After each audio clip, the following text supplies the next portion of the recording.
Dictation start होगी 5 second बाद। Yes, Bharatvarsh विश्व भर में कृषि प्रधान देश के रूप में जाना जाता है।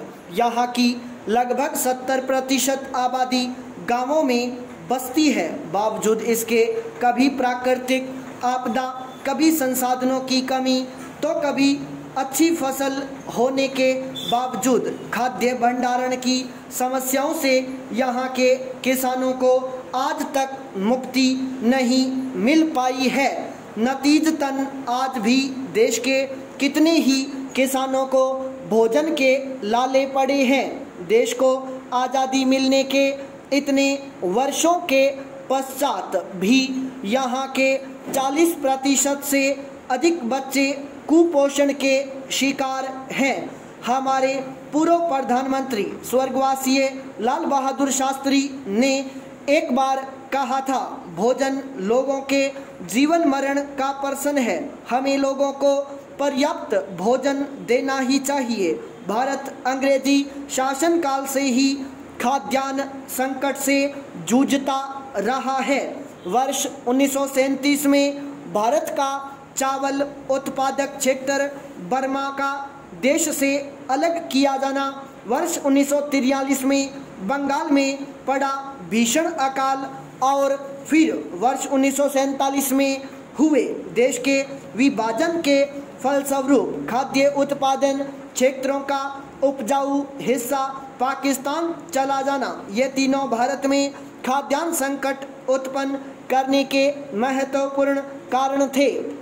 स्वतंत्रता प्राप्ति के पश्चात हमारा देश खाद्यान्न उत्पादन बढ़ाने में सतत प्रयत्नशील है। सिंचाई साधनों के विकास, उन्नत किस्म के बीजों, रासायनिक खादों व कीटनाशकों के प्रयोग और आधुनिक यंत्रों व नई तकनीक के सहारे आज हमने कृषि उत्पादन क्षेत्र में काफ़ी सुधार किया है।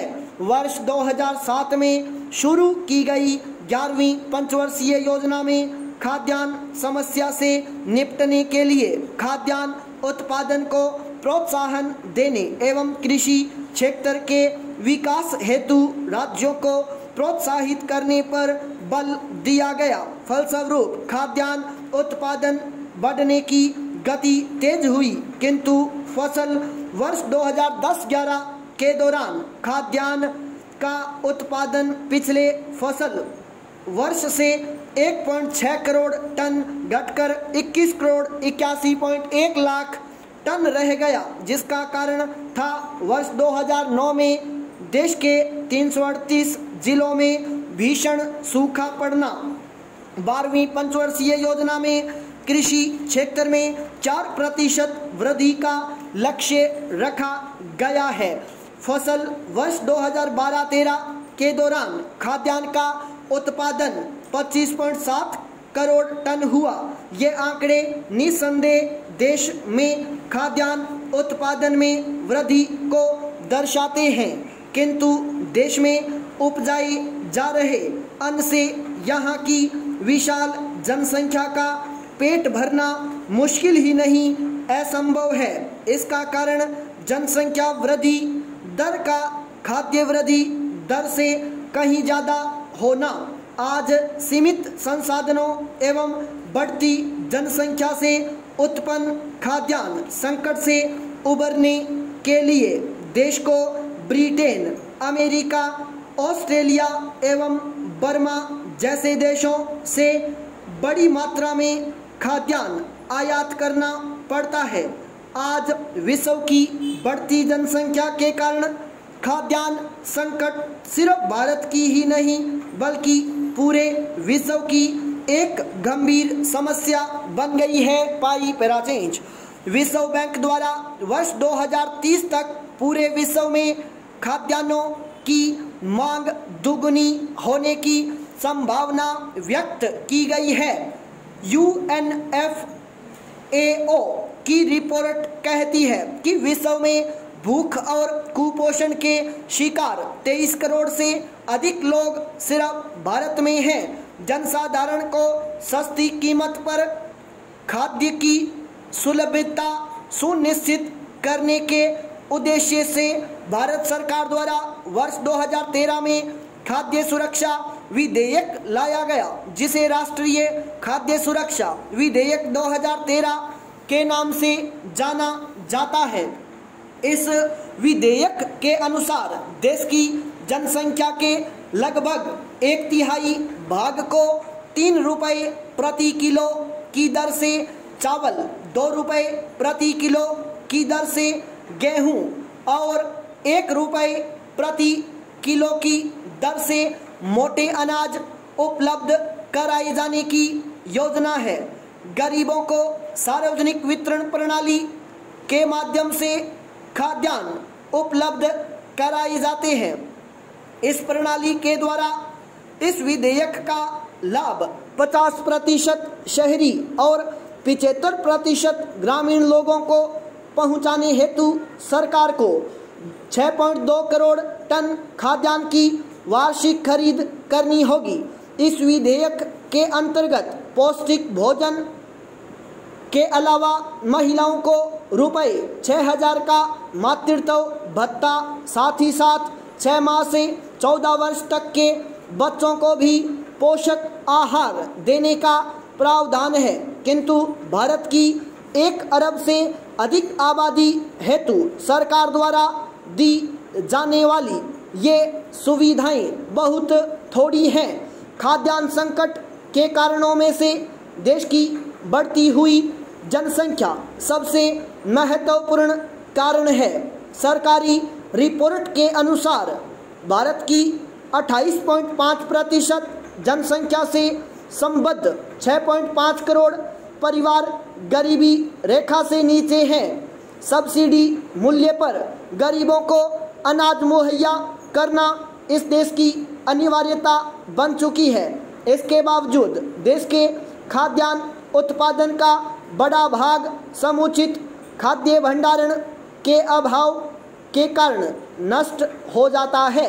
कुछ ही वर्ष पूर्व उच्चतम न्यायालय ने देश में खाद्यान्न भंडारण की अव्यवस्था पर सरकार की खिंचाई करते हुए देश के FCI के गोदामों में सड़ रहे अनाजों को भूखे गरीबों में बांट देने की बात कही थी। हाल में किए गए एक सर्वे के अनुसार देश में हर वर्ष 2 करोड़ टन से अधिक गेहूं नष्ट हो जाता है। देश के कुल कृषि उत्पादन का लगभग 70% किसानों द्वारा ही परंपरागत विधियों से संरक्षित रखा जाता है। हालांकि भारत सरकार द्वारा ग्रामीण क्षेत्रों में खाद्यान्न रखने हेतु गोदाम निर्माण किए जाने पर 50% सब्सिडी की सुविधा दी गई है, जिसके कारण देश के गांवों में बड़े पैमाने पर गोदामों का निर्माण भी किया जा रहा है। बावजूद इसके खाद्यान्न उत्पादन की तुलना में ये ग्रामीण गोदाम अब भी बहुत थोड़े हैं। आज भी देश के ज़्यादातर किसान मिट्टी, बांस, लकड़ी, पत्थर आदि से निर्मित भंडार घरों में ही अनाज रखने को मजबूर हैं, जिनमें औसतन 6% अनाज यूं ही नष्ट हो जाते हैं। देश के राज्यों में बनाए गए शीत भंडार गृहों की क्षमता भी मात्र 6.3 करोड़ टन खाद्यान्न रखने की है। इस प्रकार देश का करोड़ों टन खाद्यान्न यूं ही खुले में रखा जाता है। फलस्वरूप खाद्यान्न उत्पादन का 10% भाग नष्ट हो जाता है, जिसका मुख्य कारण है देश में खाद्यान्न भंडारण की उचित व्यवस्था का न होना।